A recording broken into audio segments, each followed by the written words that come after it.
If we sing well, will you give us a plate of food? The question came from a 9-year-old girl standing backstage at Chicago's Grand Theater, her bare feet dirty against the polished floor. She held a broken violin like it was made of glass. Marcus Stevens, head producer of America's Next Voice, looked down at her and her identical twin sister and did something that would cost him everything. He laughed. Not a polite chuckle, a real laugh. The kind that echoes down hallways and settles into the cracks of a child's memory forever. "Sweetheart," he said, adjusting his Rolex, "you're not here to win anything. You're here to make people laugh. You understand the difference, right?" Maya Johnson, the one holding the violin, tilted her head slightly. Her sister Mia stood perfectly still beside her, and for just a moment, something passed between them. That twin thing, that silent language. "We understand perfectly, sir," Maya said. Her voice was too calm, too controlled, like she'd been preparing for this moment her entire life. What Marcus didn't know, what he couldn't possibly know as he walked away already texting his team about the perfect cringe content, was that these two girls carried something inside them that would destroy his career in less than 3 hours. But we're getting ahead of ourselves. If you want to see how two homeless children brought an entire television network to its knees and exposed the cruelty hiding behind America's favorite talent show, hit that subscribe button now. Because what happens next is the kind of justice that only comes around once in a lifetime. 2 hours earlier, Maya and Mia had been sleeping under the Roosevelt Road overpass. Same spot they'd claimed for the past 8 months. Same torn blanket. Same empty violin case they used to collect coins when they performed for commuters. That's when the white van pulled up. A production assistant named Jennifer stepped out, holding her phone up, already recording. She filmed them without asking, just stood there capturing poverty like it was a safari adventure. "Oh my God," Jennifer said into her phone. "This is perfect. Boss, I found exactly what you wanted." The twins exchanged that look again. They knew what perfect meant in a voice like that. Within 20 minutes, they were in the back of the van heading downtown. Jennifer sat in front, scrolling through her phone, occasionally glancing back at them like they were stray dogs she'd rescued. "So do you actually know how to play that thing?" Jennifer asked, pointing at the violin. "A little," Mia said softly. Maya said nothing. She was looking at the violin, really looking at it, running her fingers along the wood grain like she was reading Braille. There was something written inside the instrument, an engraving, but it was covered in 3 years of street grime and fingerprints. Something Jennifer would never think to look for. Something that would change everything. When they arrived at the Grand Theater, the contrast was immediate and deliberate. On one side of the backstage area, the official contestants lounged on leather furniture. Makeup artists fussed over them. Parents adjusted designer outfits. Assistants circulated with trays of food that probably cost more than Maya and Mia had seen in months. On the other side, near the loading dock where the garbage goes out, Maya and Mia sat on concrete. Still barefoot, still dirty, still holding that violin. Marcus swept past them twice without making eye contact. When he finally stopped, he was surrounded by his team, all of them holding tablets and headsets like props in a play about important people. "Listen up," Marcus announced to the official contestants. "You represent excellence. You are America's future. The cameras are going to love you." Then his eyes drifted toward the twins. "As for our special guests," he said, and the way he said special made it sound like a disease, "they're here to provide contrast. You understand? They make you shine brighter." A boy named Connor, all golden curls and Ralph Lauren, raised his hand. "Dad, why are they even here?" Connor's father, a man whose suit probably cost more than a used car, leaned down and whispered, but not quietly enough. "They're here to show people what happens when you don't have advantages, son. It's educational." Maya heard every word. Her fingers tightened on the violin's neck, but her face remained perfectly still. Beside her, Mia closed her eyes and started humming, so quiet that only Maya could hear. It was a melody their grandmother used to sing. And that's when the first piece of the puzzle clicks into place. Because this isn't just a story about two homeless girls. This is a story about legacy, about a secret that's been waiting 3 years to surface. Their grandmother's name was Rose Johnson. If you'd been anywhere near the classical music world in the 1970s, you'd know that name. Rose was the first Black woman to serve as concertmaster of the Detroit Symphony Orchestra. She'd graduated from Juilliard when that was nearly impossible for someone who looked like her. She'd broken barriers that weren't supposed to break. And she'd spent 35 years teaching music to anyone who'd listen.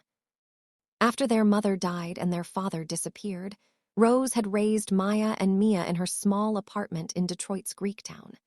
Every morning before school and every evening after, she'd trained them with a precision that would make most conservatory professors weep. "Music is mathematics made beautiful," Rose used to say, guiding their small fingers across the violin strings. "It's a language that transcends every wall humans build. Master it, and you hold a weapon they can never take from you."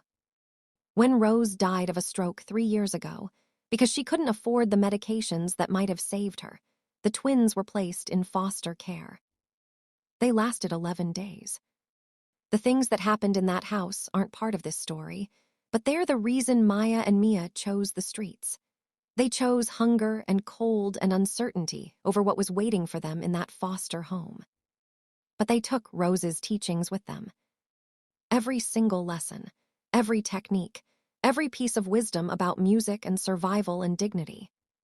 For 3 years, they'd been practicing.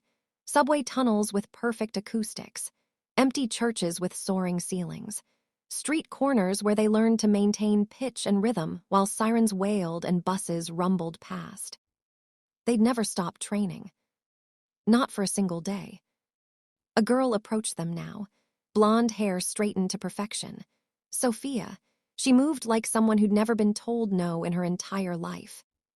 "Hey," Sophia said, looking down at them.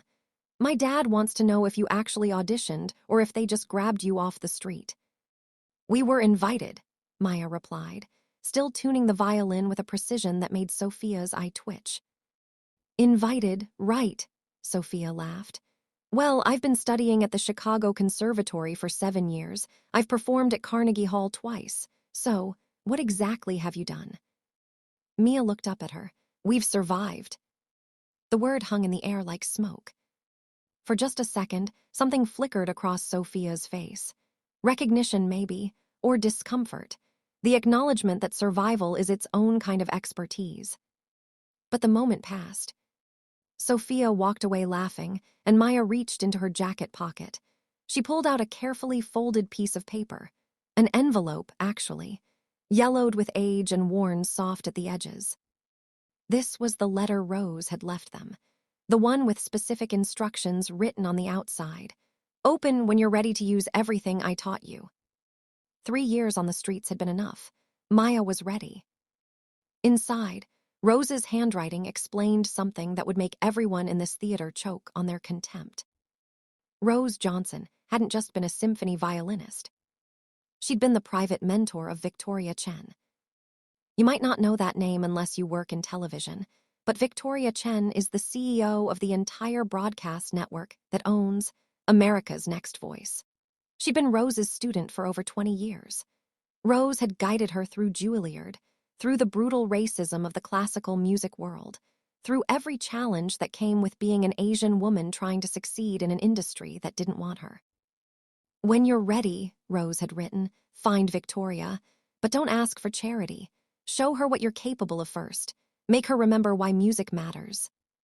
Maya folded the letter and put it away. Even in death, their grandmother was teaching them strategy. That's when she noticed her. An elegant woman in her 60s standing near the stage entrance. Simple but expensive suit. Silver hair pulled back. And she was staring at the violin with an expression that made Maya's heart start racing. Recognition. Victoria Chen had been walking past the backstage area when she heard it. Someone tuning a violin with a technique she'd only ever learned from one person. The specific pattern of adjustments. The particular way of testing each string's resonance. Rose's technique. She stopped mid-stride and turned, searching for the source. That's when she saw them. Two identical girls, barefoot and filthy, holding a violin that looked familiar in a way that made her chest tighten. Victoria approached slowly. Every producer and assistant in her path stepped aside immediately.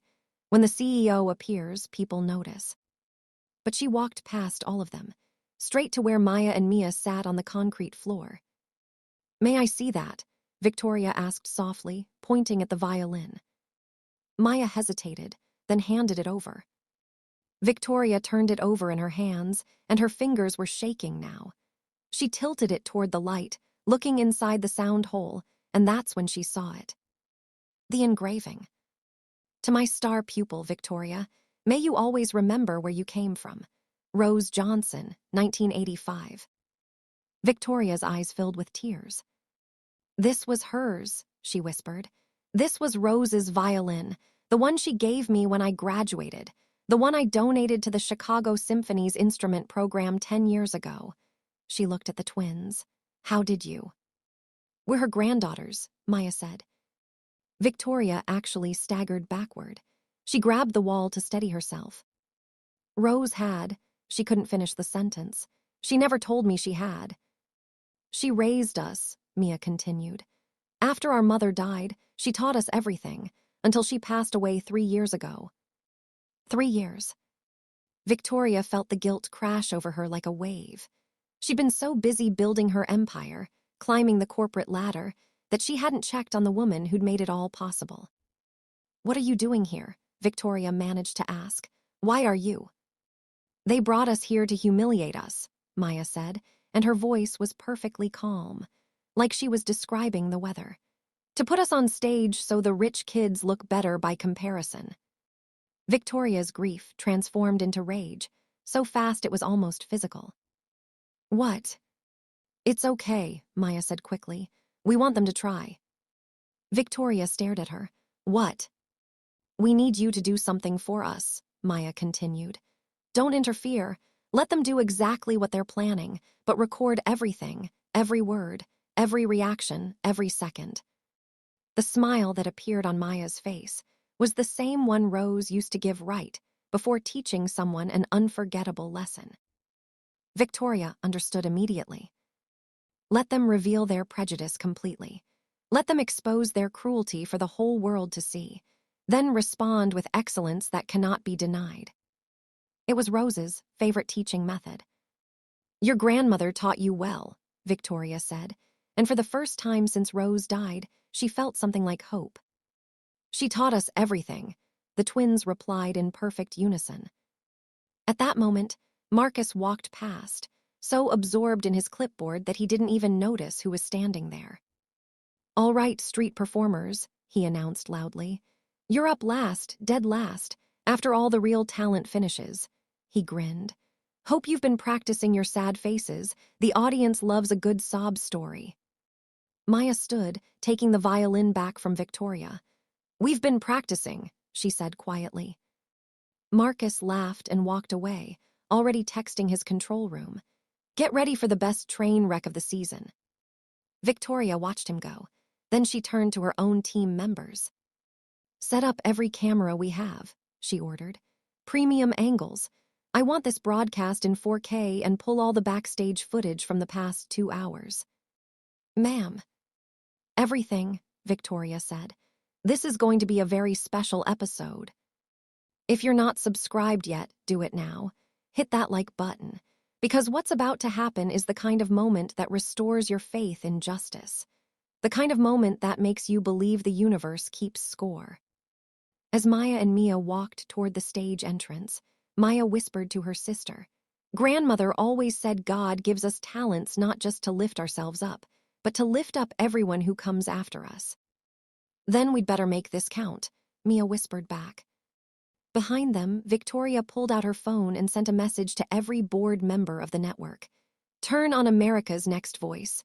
Now, live. Don't ask questions, just watch." The stage lights came up like sunrise. Maya and Mia walked to the center of the platform, sharing the single violin between them. The studio audience, 600 people packed into theater seats started murmuring immediately.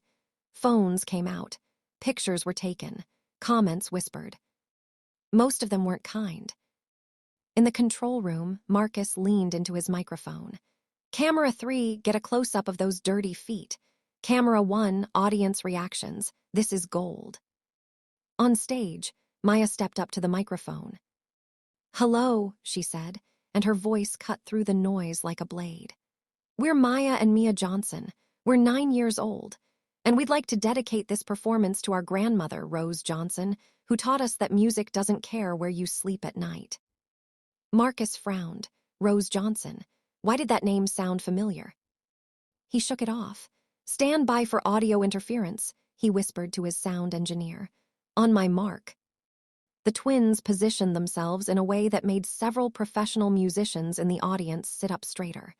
Mia would play while Maya sang. Then they'd switch. It was a technique that required perfect synchronization. Nearly impossible even for trained adults. Mia lifted the bow. The first notes of Ave Maria filled the theater, but not the version anyone expected. This was something else. A fusion of classical technique and gospel soul. European concert halls meeting Black church Sunday mornings. It was breathtaking. And that's when Marcus gave the signal. The sound system erupted with feedback, screeching, ear-splitting static that made people grab their heads. The audience started laughing, some of them anyway. They thought the girls had caused it somehow. Oh no, Marcus announced over the loudspeaker, fake concern dripping from every word. Technical difficulties. So sorry, girls, but we'll have to cut this short. But Maya and Mia didn't stop. They stepped away from the microphone, positioned themselves at the front of the stage, and kept performing. Acoustically. No amplification, just raw sound. Mia's violin sang despite its broken condition. The notes were pure, perfect. They shouldn't have been possible from an instrument held together with duct tape and prayers, but there they were. And Maya's voice. God, her voice. Trained by 3 years of performing in subway stations where you had to project over train noise. Refined by a grandmother who'd spent decades mastering her craft. Maya's voice cut through the feedback like it wasn't even there. One by one, people stopped laughing. The sound engineer, on his own initiative, against Marcus's orders, killed the interference. He couldn't help it. What he was hearing was too beautiful to destroy. Then the twins did something that made the entire audience gasp. They switched.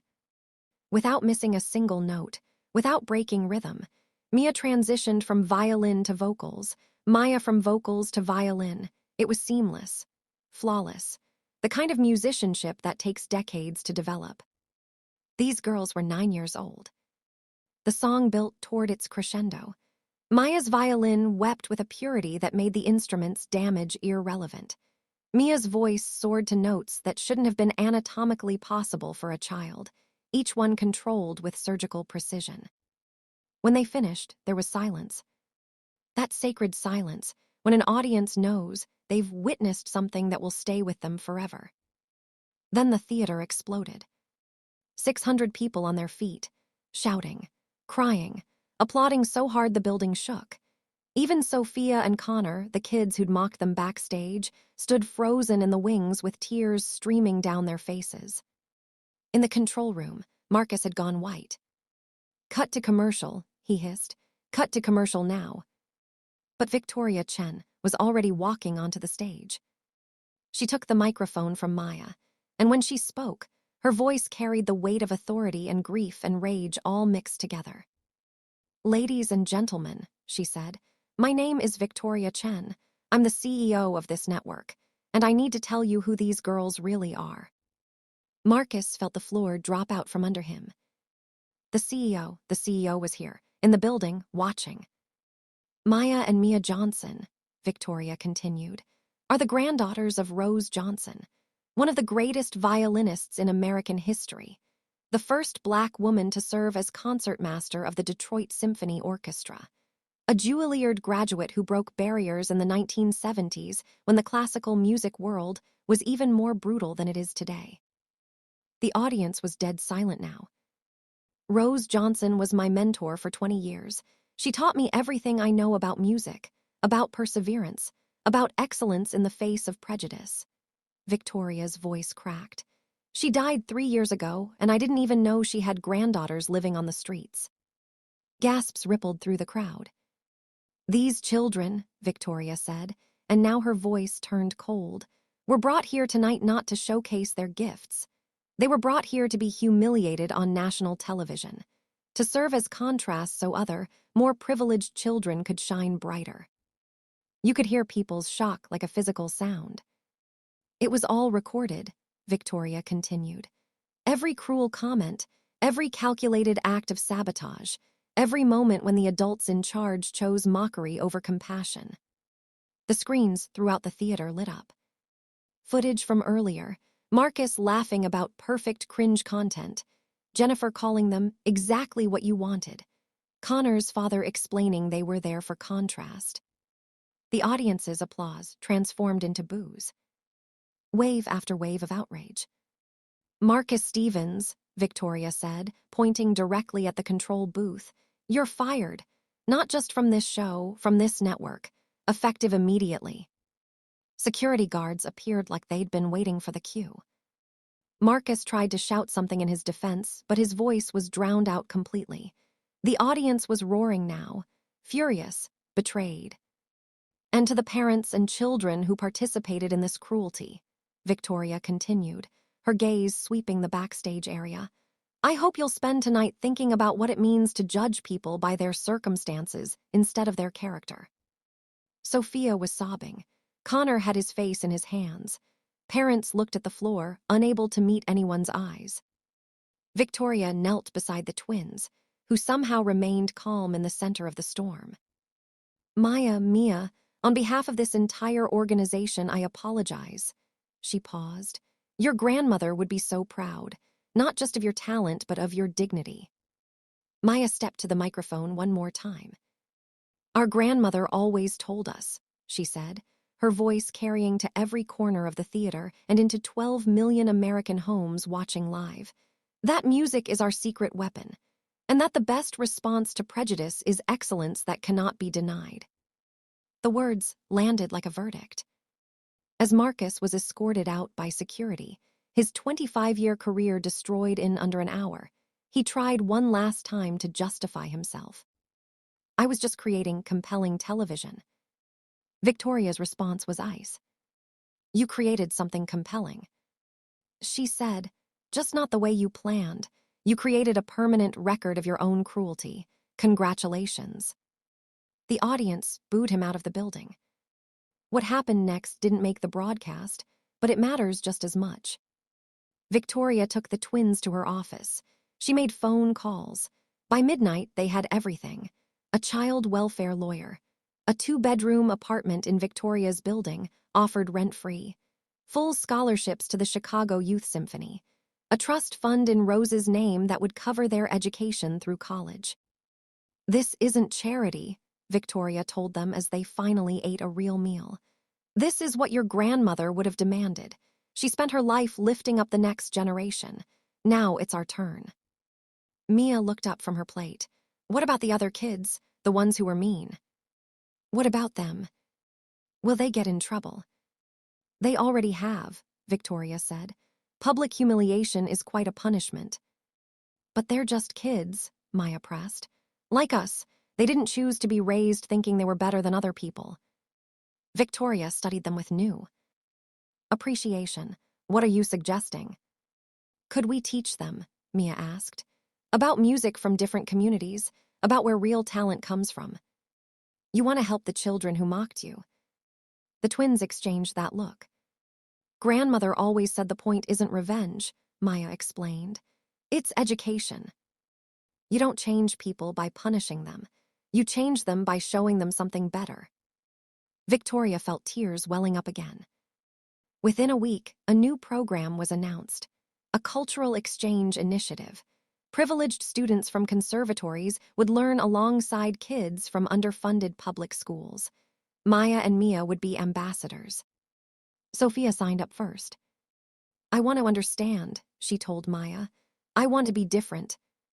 Connor joined next, then others. Slowly, something began to change. America's Next Voice never aired another episode.